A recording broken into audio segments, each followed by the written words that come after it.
joining us now with his unique analysis. You're going to be mad at me in a second, and I don't really care because it's just the way our relationship works. You get mad at me, and I just keep going. You want to okay. Do you want to know? Do you want to know what it's about? Oh, I'm reasonably certain I can guess, but go ahead. So I put your name on a poll at Hannity.com. I put Right. you, Marco, Ben Carson, other, Ted Cruz, John Kasich, Mike Huckabee, Chris Christie, Sarah Palin, Bobby Jindal, Rick Scott, Rick Santorum, and Rick Perry in terms of who should be Trump's VP. You want to take a guess who's winning? Scott Walker. Scott Walker has, hang on, that would be the wrong answer. Not Scott Walker. Okay. Why don't you tell us? Newt Gingrich. This is a sign that my sisters have been calling in and voting over and over and over. But they didn't even know it was up there. I didn't even announce it yet. So anyway, if anyone wants to vote, they can. Well, it's very flattering and a long way from where we are right now. Well, that's maybe but true. It is very flattering. You want to know why I actually like the idea? Can I tell you? And you not get all mad? Other than that, we're very, very close friends. It's not has nothing to do with friendship. Although that would be maybe a small part of it. I can't deny that. But okay. There's two moments where conservatism advanced in a great degree and was most successful. The Reagan in my lifetime anyway, the Reagan presidency, and when you became the Speaker of the House with a contract with America, and you ended welfare as we knew it. The era of big government ended. You gave us surpluses when we had deficits as far as the eye can see when you first became Speaker. And I just think that you know how to get the job done and you know how to fight, and I think you could do the spine transplant that Republicans need. Well, I think Trump's going to do a lot of the spine transplant. I'm very impressed with the way he's handled this whole thing so far. But you raise a different question, though, which is I've been thinking about this. I'm going to write about this in the near future. I've been thinking about I was very privileged as a very junior congressman to be part of the Reagan takeover in 1981. And then, obviously, as Speaker of the House, I was given the great opportunity by the American people to be part of the takeover in 95. And I've been thinking a lot about we have this extraordinary opportunity, which nobody in the elite media understands yet. But you could have a Trump tidal wave by November that increases our votes in the Senate, increases our votes in the House, has a president whose message has resonated, and strengthens us at the state legislature and governor's level. And the question then is, given everything we learned out of 1981 and 1995, what is the maximum amount of change you could get by Easter of 2017?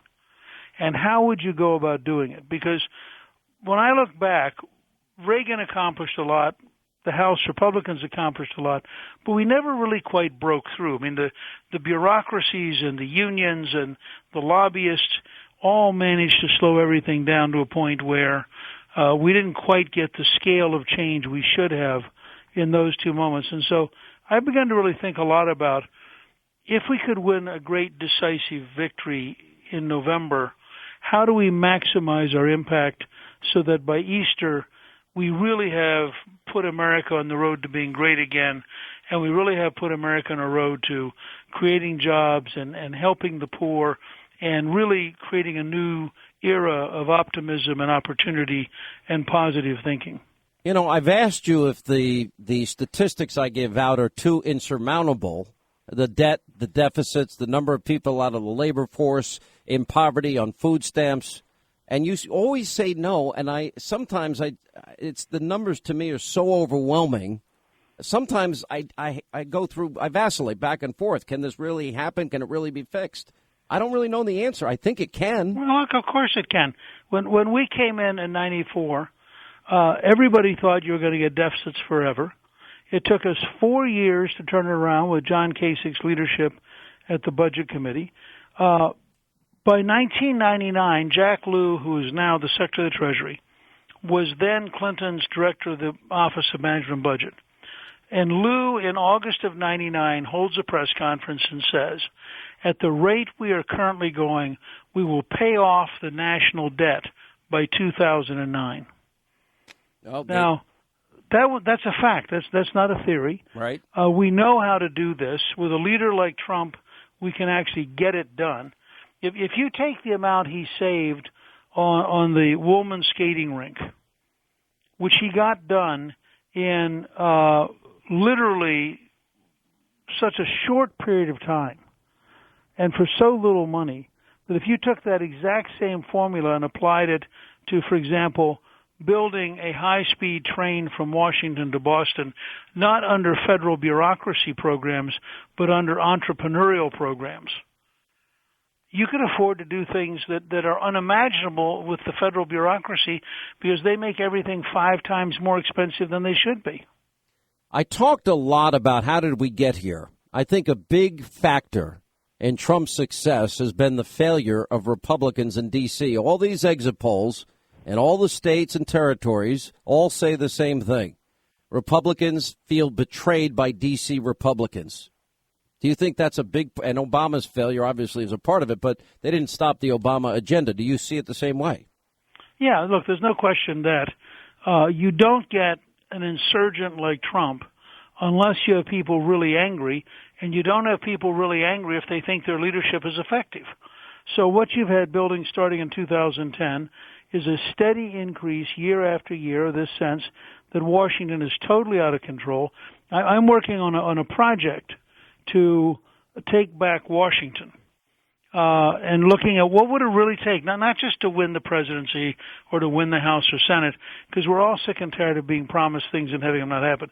But if you really wanted the American people to run their national capital again, if you really wanted to bring under control the corrupt and in some cases criminal bureaucracy at the Veterans Administration, if you really wanted to bring under control the State Department, which so often does not represent American interests, these are really big changes. And I think we need to have a program for this fall of the size of change. And then we need to remind everybody all the stuff you're really sick of are the people who support Hillary Clinton.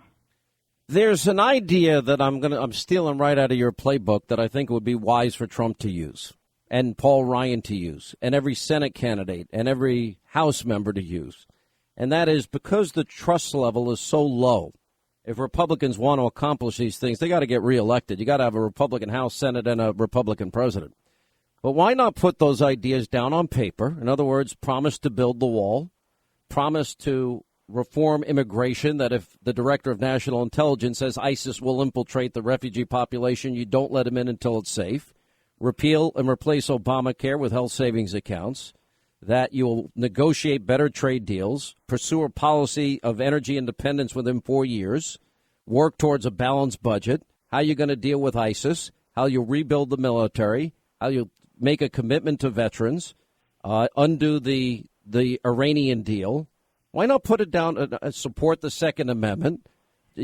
Trump is going to name the justices of which, a pool of justices which he chooses for the Supreme Court. Do that.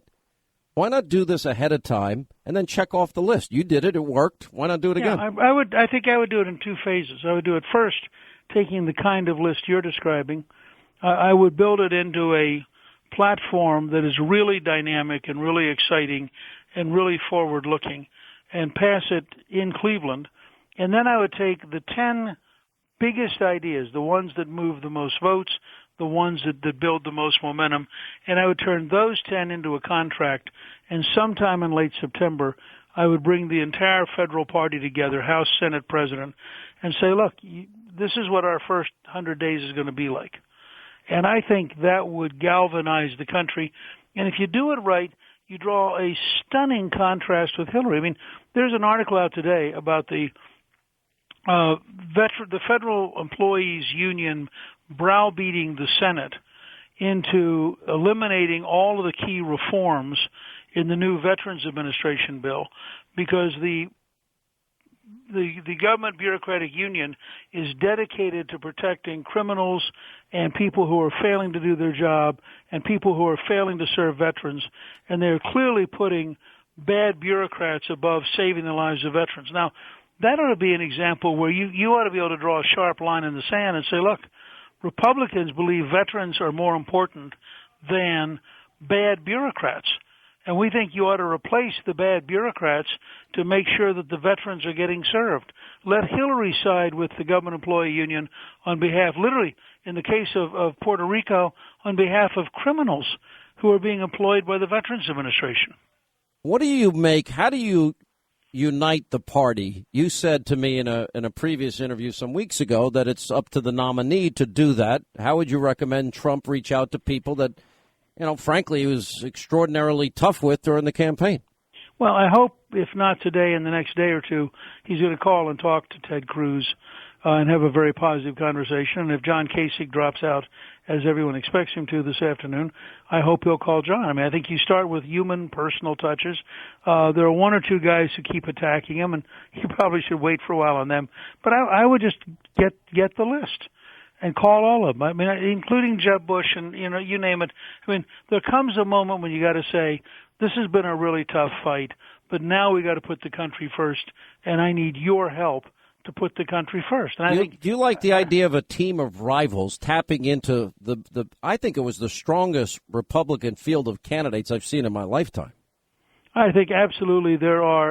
Of course, you're referring to the book about Abraham Lincoln's cabinet. Team of rivals, right? Yeah, and I think you look at there's some first-rate people who ran for president who would do tremendous jobs. I mean, Ben Carson obviously at Health and Human Services. I think you could put Scott Walker almost anywhere in a major position, and he would do a superb job. He's just that good a guy. I'm going to go out on a limb here.